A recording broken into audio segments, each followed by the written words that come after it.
All right, so let's talk a little bit Terrence Bud Crawford versus Errol Spence Jr. I caught my brother Black Fight Fan TV's video where he said Terrence Crawford ain't gonna beat Errol Spence. Not too fast, brother. Not too fast. Let me tell you something. Terrence Crawford is probably on the level of boxing IQ. I haven't seen a fighter like him that processes his opponent so quickly and so efficiently since Floyd Mayweather. And that's just being honest. I'm not trying to say for you Floyd Mayweather extremist. I'm not saying Terrence Bud Crawford has accomplished the feats that Floyd has. I'm not trying to say that he was as slick as Floyd. I'm talking about pure boxing IQ. If you line these guys up, they're on the same level. They are on the same level. And quite frankly, I would have wanted to see a Terrence Crawford during the age of Floyd Mayweather fight, because that you talk about high-speed chess match, that would have been one for the ages. Now, I know that while I give the praise to Terrence Crawford for his boxing IQ and his ability to process his opponents, I must also give respect to Errol Spence Jr. He has shown the ability to make adjustments. He gets stronger as fights goes on. He is a big man who he fights and spars even bigger men. So it is a classic tale of an unstoppable force meets an immovable object, and it's going to be one of those mega clashes in which you see two guys who really don't disrespect the sport and the craft. And I think honestly, it's very rare that we're going to get a chance to see a fight like this. Providing certain things align. Errol Spence dominates and continues to win. Terrence Crawford, we still haven't seen Terrence Crawford at 147. But again, I've always been, while I'm a fan of Terrence Crawford, when he was fighting in the lower weights, he was, bigger than his opponents. You could see it. But that doesn't take away from the fact that Terrence Crawford is no pushover. This is not going to be Lamont Peterson, or this is not going to be, Kell Brook, where it's you see somebody can mentally be broken. Terrence Crawford is not going to be that kind of guy. Not that going to be that kind of fight. You're talking about a fight where two fighters could actually end up ruining each other's careers. That's a fight. And Terrence Crawford and Errol Spence. These two, when you get these two types of dynamic, ferocious fighters in the ring with each other, they leave a piece of themselves in the ring.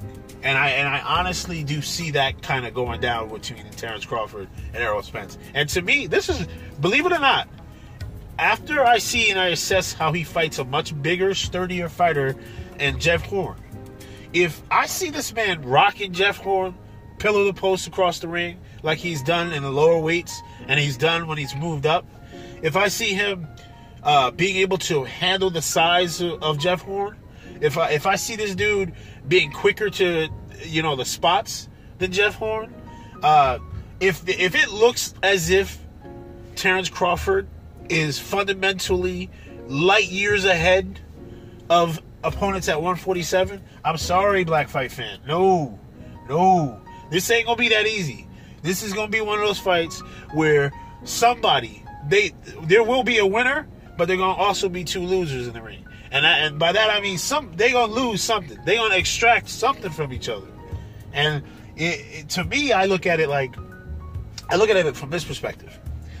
If Terrence Crawford at 147, right, carries his punch, not only his punch, but his stamina, his ability to punch while on the move, it's just the style. I just see the style being a problem for Errol Spence. I really do. I see the style being a problem. The fact that Terrence Crawford has pretty much all the fundamental tools, right, that an Andre Ward has. But what makes it so much more dynamic is that Terrence Crawford can switch hit. The brother is good and dynamic. He's not just good. He's excellent from both styles. The guy can switch lead hands and fight you as if he fights naturally that way on either side.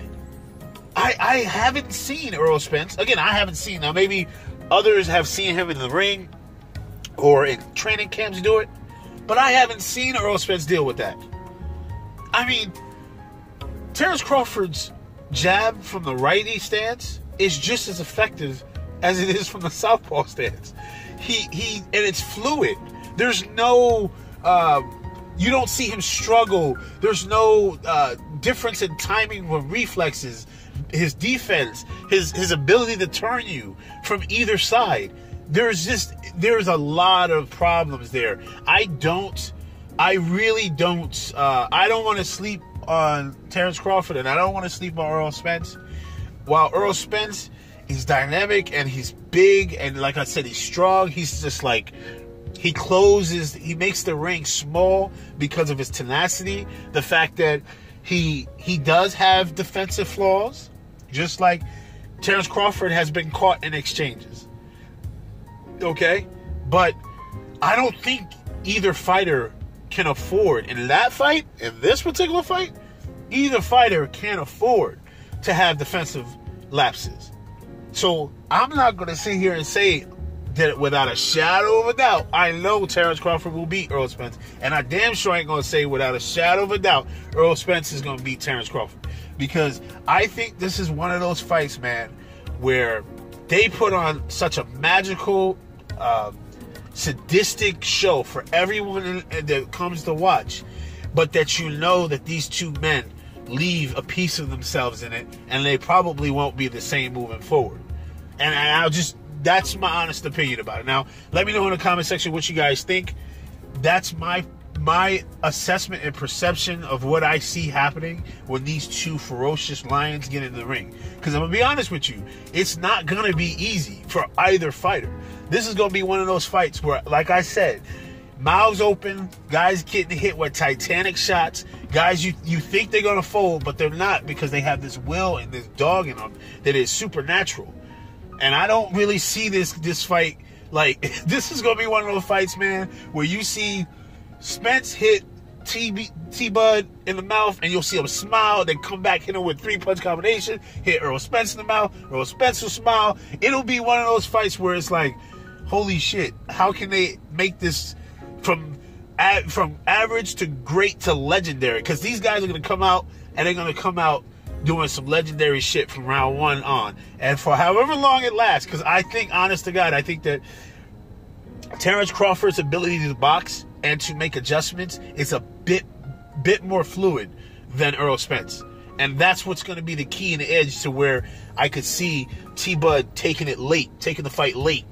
And because, but at the same time, I can also see Errol Spence, being that he's a downhill runner, he gathers speed, and as he's coming down that hill, he's faster and stronger. That, you might not want to take it late. You might want to sit there and see. I really don't know.